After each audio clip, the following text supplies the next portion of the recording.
ni. Ikan. Kau tengok ikan, nanti kita tak gerak jalan. Ayah, kita tak nampak.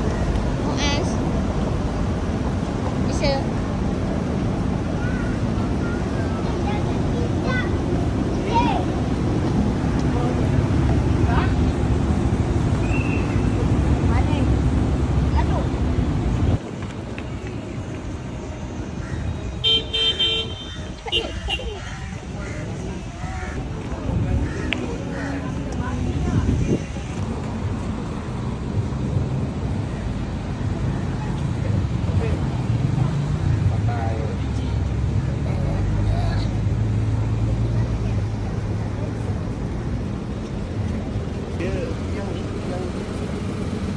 Yang memang tak tinggi jauh. Belum.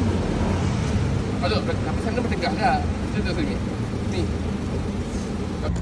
Mana gerak? Geraklah perlahan. Sepatutnya air ni gerak ke tak? Sepatutnya air ni gerak. Air ni kita berilah. Air ni gerak dulu. Air kan di laut. Air kita dari bukit. Di laut. Air ni di laut. Dia tak gerak. Sebab air pantai ni laut sana gerak. Kenapa air tu tak gerak? Sebab air bapak. Tengok pasal tak? Kejar burung, Ustaz. Pergilah kejar. Dik, kejar dik, kejar dik.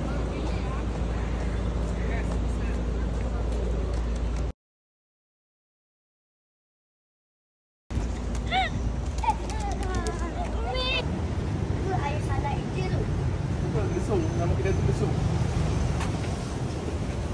Air ikat lagi nama kedai tu. Baru 2 hari lepas. Ikan tadi.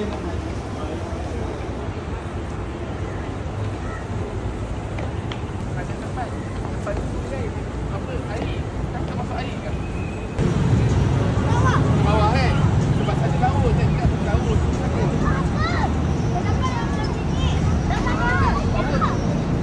Power. Ganas. Kadang-kadang burung tu makan ikan ni salah silap. Sana.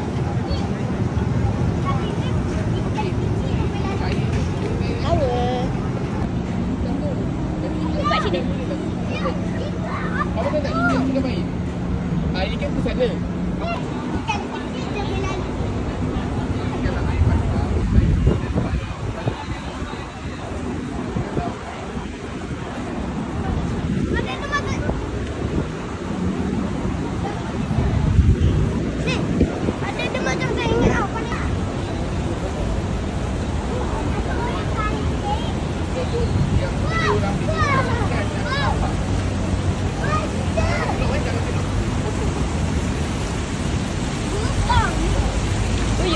Adik.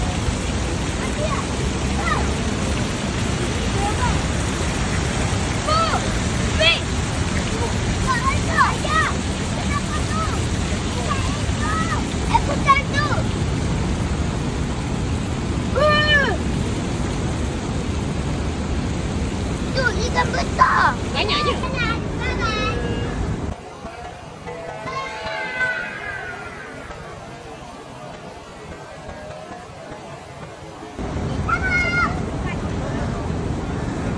Abang.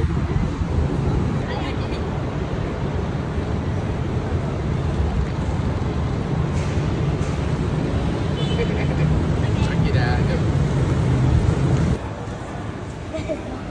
Nak lagi? Tak.